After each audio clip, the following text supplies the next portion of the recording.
दैनिक Bible पठन दिन 74।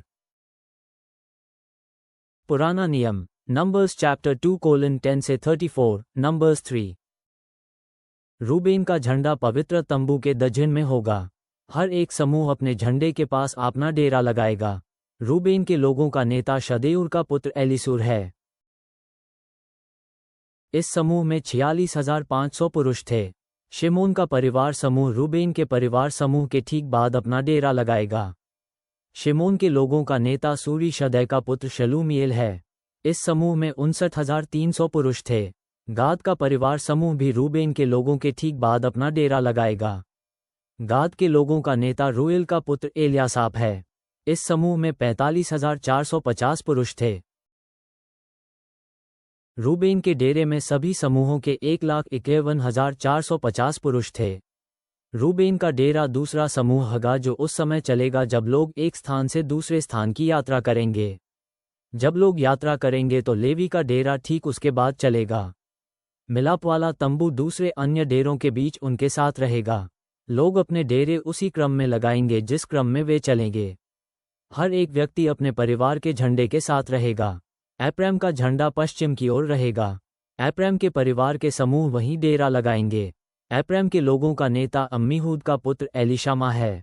इस समूह में 40,500 पुरुष थे।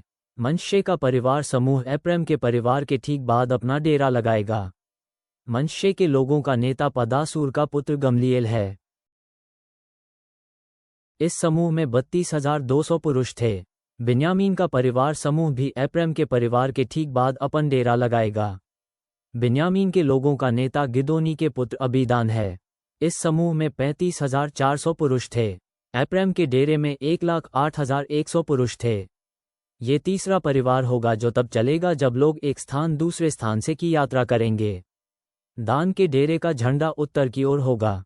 दान के परिवार का समूह वहीं डेरा लगाएगा। दान के लोगों का नेता अम्मीशदै का पुत्र अहीएजर है। इस समूह में 62,700 पुरुष थे। आशा का परिवार समूह दान के परिवार समूह के ठीक बाद अपना डेरा लगाएगा। आशा के लोगों का नेता ओक्रान का पुत्र पगीएल है। इस समूह के 41,500 पुरुष थे। नप्तली का परिवार समूह भी दान के परिवार समूह के ठीक बाद अपने डेरे लगाएगा। नप्तली के लोगों का नेता एनन का पुत्र अहीरा है। इस समूह में 53,400 पुरुष थे। दान के डेरे में 1,57,600 पुरुष थे। जब लोग एक स्थान से दूसरे स्थान की यात्रा करेंगे तो यह चलने वाला आखिरी परिवार होगा। ये अपने झंडे के नीचे अपना डेरा लगाएंगे। इस प्रकार ये इस्राएल के लोग थे। वे परिवार के अनुसार गिने गए थे। सभी डेरों में अलग अलग समूहों के सभी परिवारों के पुरुषों की समूची संख्या थी 6,03,550। मूसा ने इस्राएल के अन्य लोगों में लेवी वंश के लोगों को नहीं गिना। ये यहोवा का आदेश था। यहोवा ने मूसा को जो कुछ करने को कहा उस सब का पालन इस्राएल के लोगों ने किया। हर एक समूहों ने अपने झंडों के नीचे अपने डेरे लगाए और हर एक व्यक्ति अपने परिवार और अपने परिवार समूह के साथ रहा। जिस समय यहोवा ने सीनै पर्वत पर मूसा से बात की उस समय हारून और मूसा के परिवार का इतिहास यह है। हारून के 4 पुत्र थे। नादाब पहलौठा पुत्र था। उसके बाद अबीहू, एलियाजार और ईतामार थे। ये पुत्र चुने हुए याजक थे। इन्हें याजक के रूप में यहोवा की सेवा का विशेष कार्य सौंपा गया था। किंतु नादाब और अबीहू यहोवा की सेवा करते समय पाप करने के कारण मर गए। उन्होंने यहोवा को भेंट चढ़ाई किंतु उन्होंने उस आग का उपयोग किया जिसके लिए यहोवा ने आज्ञा नहीं दी थी। इस प्रकार नादाब और अबीहू वहीं सीनै की मरुभूमि में मर गए। उनके पुत्र नहीं थे, अतः एलियाजार और ईतामार याजक बने और यहोवा की सेवा करने लगे। वे यह उस समय तक करते रहे जब तक उनका पिता हारून जीवित था। यहोवा ने मूसा से कहा,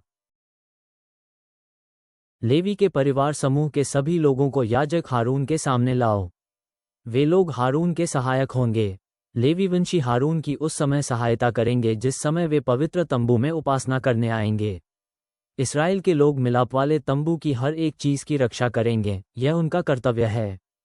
किंतु इन चीजों की देखभाल करके ही लेवी वंश के लोग इस्राएल के लोगों की सेवा करेंगे। पवित्र तंबू में उपासना करने की उनकी यही पद्धति होगी। इस्राएल के सभी लोगों में से लेवी वंशी चुने गए थे। ये लेवी हारून और उसके पुत्रों की सहायता के लिए चुने गए थे। तुम हारून और उसके पुत्रों को याजक नियुक्त करोगे। वे अपना कर्तव्य पूरा करेंगे और याजक के रूप में सेवा करेंगे। कोई अन्य व्यक्ति जो पवित्र चीज़ों के समीप आने का प्रयत्न करता है, मार दिया जाना चाहिए। यहोवा ने मूसा से ये भी कहा, मैंने तुमसे कहा कि इस्राएल का हर एक परिवार अपना पहलौठा पुत्र मुझको देगा, किंतु अब मैं लेवी वंश को अपनी सेवा के लिए चुन रहा हूँ। वे मेरे होंगे, अतः इस्राएल के सभी अन्य लोगों को अपना पहलौठा पुत्र मुझको नहीं देना पड़ेगा। जब तुम मिस्र में थे, मैंने मिस्र के लोगों के पहलौठों को मार डाला था। उस समय मैंने इस्राएल के सभी पहलौठों को अपने लिए लिया। सभी पहलौए बच्चे और सभी पहलौए जानवर मेरे हैं, किंतु अब मैं तुम्हारे पहलौए बच्चों को तुम्हें वापस करता हूँ और लेवी वंश को अपना बनाता हूँ। मैं यहोवा हूँ। यहोवा ने फिर सीने की मरुभूमि में मूसा से बात की। यहोवा ने कहा, लेवी वंश के सभी परिवार समूहों और परिवारों को गिनो। प्रत्येक पुरुष या लड़कों को जो 1 महीने या उससे अधिक के हैं, उनको गिनो। अतः मूसा ने यहोवा की आज्ञा मानी। उसने उन सभी को गिना।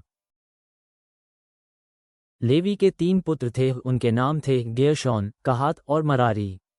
हर एक पुत्र परिवार समूहों का नेता था। गेर्शोन के परिवार समूह थे लिब्नी और शिमी। कहात के परिवार समूह थे अमराम, यिसहार, हेब्रोन, उज्जीएल। मरारी के परिवार समूह थे महली और मूशी। ये ही वे परिवार थे जो लेवी के परिवार समूह से संबंधित थे। लिब्नी और शिमियों के परिवार गेर्शोन के परिवार समूह से संबंधित थे। वे गेर्शोनवंशी परिवार समूह थे। इन दोनों परिवार समूहों में 1 महीने से अधिक उम्र के लड़के या पुरुष 7500 थे। गेर्शोन वंश के परिवार समूहों को पश्चिमी में डेरा लगाने के लिए कहा गया। उन्होंने पवित्र तंबू के पीछे अपना डेरा लगाया। गेर्शोन वंश के परिवार समूहों का नेता लायल का पुत्र एलियासाप था।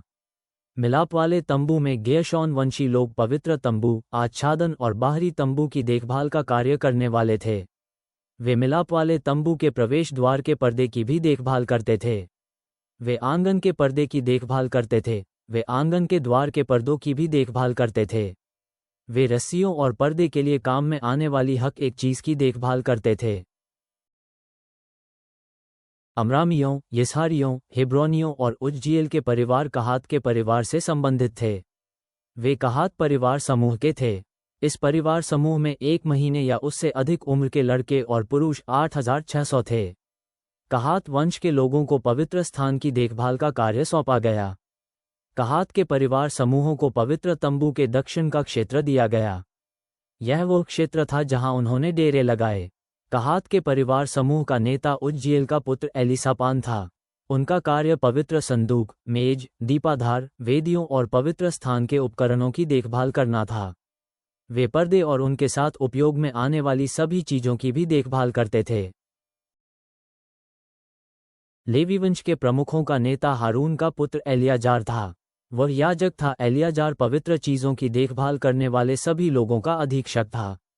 महली और मूजियों के परिवार समूह मरारी परिवार से संबंधित थे। 1 महीने या उससे अधिक उम्र के लड़के और पुरुष महली परिवार समूह में 6200 थे। मरारी समूह का नेता अबीहैल का पुत्र सूरियेल था। इस परिवार समूह को पवित्र तंबू के उत्तर का क्षेत्र दिया गया था। यही वो क्षेत्र है जहां उन्होंने डेरा लगाया। मरारी लोगों को पवित्र तंबू के ढांचे की देखभाल का कार्य सौंपा गया। वे सभी छड़ों, खंभों, आधारों और पवित्र तंबू के ढांचे में जो कुछ लगा था, उन सब की देखभाल करते थे। पवित्र तंबू के चारों ओर के आंगन के सभी खंभों की भी देखभाल किया करते थे। इनमें सभी आधार, तंबू की खूंटियां और रस्सियां शामिल थीं। मूसा, हारून और उसके पुत्रों ने मिलाप वाले तंबू के सामने पवित्र तंबू के पूर्व में अपने डेरे लगाए। उन्हें पवित्र स्थान की देखभाल का काम सौंपा गया। उन्होंने यह इस्राएल के सभी लोगों के लिए किया। कोई दूसरा व्यक्ति जो पवित्र स्थान के समीप आता, मार दिया जाता था। यहोवा ने लेवी परिवार समूह के 1 महीने या उससे अधिक उम्र के लड़कों और पुरुषों को गिनने का आदेश दिया। सारी संख्या 22,000 था। यहोवा ने मूसा से कहा, इस्राएल में सभी 1 महीने या उससे अधिक उम्र के पहलौए लड़के और पुरुषों को गिनो। उनके नामों की एक सूची बनाओ। अब मैं इस्राएल के सभी पहलौए लड़कों और पुरुषों को नहीं लूंगा। अब मैं अर्थात यहोवा लेवी वंशी को ही लूंगा। इसराइल के अन्य सभी लोगों के पहलौए जानवरों को लेने के स्थान पर अब मैं लेवी वंशी के लोगों के पहलौए जानवरों को ही लूँगा। इस प्रकार मूसा ने वह किया जो यहोवा ने आदेश दिया। मूसा ने इसराइल के पहलौठी सारी संतानों को गिना। मूसा ने सभी पहलौए 1 महीने या उससे अधिक उम्र के लड़कों और पुरुषों की सूची बनाए। उस सूची में 22,273 नाम थे। यहोवा ने मूसा से ये भी कहा, मैं अर्थात यहोवा यह आदेश देता हूँ, इसराइल के अन्य परिवारों के पहलौए पुरुषों के स्थान पर लेवी वंशी के लोगों को लो और मैं अन्य लोगों के जानवरों के स्थान पर लेवी वंश के जानवरों को लूँगा। लेवी वंशी मेरे हैं। लेवी वंश के लोग 22,000 हैं और अन्य परिवारों के 22,273 पहलौए पुत्र हैं। इस प्रकार केवल 273 पहलौए पुत्र लेवी वंश के लोगों से अधिक हैं। इसलिए पहलौए 273 पुत्रों में से हर एक के लिए 5 शेकेल चांदी दो। ये चांदी इसराइल के लोगों से इकट्ठा करो। वो चांदी हारून और उसके पुत्रों को दो। यह इसराइल के 273 लोगों के लिए भुगतान है। मूसा ने 273 लोगों के लिए धन इकट्ठा किया, क्योंकि यहाँ इतने लेवी नहीं थे जो दूसरे परिवार समूह के 273 पहलौठों की जगह ले सकें। मूसा ने इसराइल के पहलौए लोगों से चांदी इकट्ठा की। उसने 1,365 शेकेल चांदी अधिकृत भार का उपयोग करके इकट्ठा की। मूसा ने यहोवा की आज्ञा मानी। मूसा ने यहोवा के आदेश के अनुसार वह चांदी हारून और उसके पुत्रों को दी। नया नियम, लूक चैप्टर 1:39 से 56। भजन संहिता, साम चैप्टर 34:1 से 10। जब दाऊद ने अबीमेलेक के सामने पागलपन का आचरण किया, जिससे अबीमेलेक उसे भगा दे, इस प्रकार दाऊद उसे छोड़कर चला गया। उसी अवसर का दाऊद का एक पद, मैं यहोवा को सदा धन्य कहूँगा, मेरे होठों पर सदा उसकी स्तुति रहती है। हे नम्र लोगों, सुनो और प्रसन्न हो। मेरी आत्मा यहोवा पर गर्व करती है। मेरे साथ यहोवा की गरिमा का गुणगान करो। आओ, हम उसके नाम का अभिनंदन करें। मैं परमेश्वर के पास सहायता मांगने गया। उसने मेरी सुनी। उसने मुझे उन सभी बातों से बचाया जिनसे मैं डरता हूँ। परमेश्वर की शरण में जाओ, तुम स्वीकारे जाओगे। तुम लज्जा मत करो। इस दीन जन ने यहोवा को सहायता के लिए पुकारा और यहोवा ने मेरी सुन ली और उसने सब विपत्तियों से मेरी रक्षा की। यहोवा का दूत उसके भक्त जनों के चारों ओर डेरा डाले रहता है और यहोवा का दूत उन लोगों की रक्षा करता है। चखो और समझो कि यहोवा कितना भला है। वो व्यक्ति जो यहोवा के भरोसे है सचमुच प्रसन्न रहेगा। यहोवा के पवित्र जन को उसकी आराधना करनी चाहिए। यहोवा के भक्तों के लिए कोई अन्य सुरक्षित स्थान नहीं है।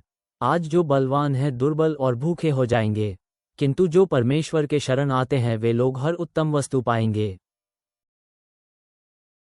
स्वर्गीय पिता, हम तेरे सामने आते हैं, तेरे मार्गदर्शन के लिए आभारी हैं। जैसे तूने इस्राएल की जनजातियों को संगठित किया, हमें अपने जीवन में समुदाय और उद्देश्य की महत्ता सिखाए। जैसे मरियम ने तेरे वादों में आनंद लिया, वैसे ही हम भी तेरी भलाई की घोषणा करने में आनंद पाएं और अपने दैनिक कार्यों में तेरी महानता को प्रतिबिंबित करें। हमें यह अनुभव करने और देखने में मदद कर कि तू भला है, ताकि हम अपनी यात्राओं में तेरी प्रबंध और सुरक्षा पर भरोसा करें। हम तेरी शक्ति और बुद्धि पर निर्भर रहें और विश्वास व एकता के साथ तेरी दिव्य योजना में अपनी भूमिकाओं को अपनाएं। प्रभु, हमारे हृदयों को तेरे सत्य में स्थिर रख। आमीन।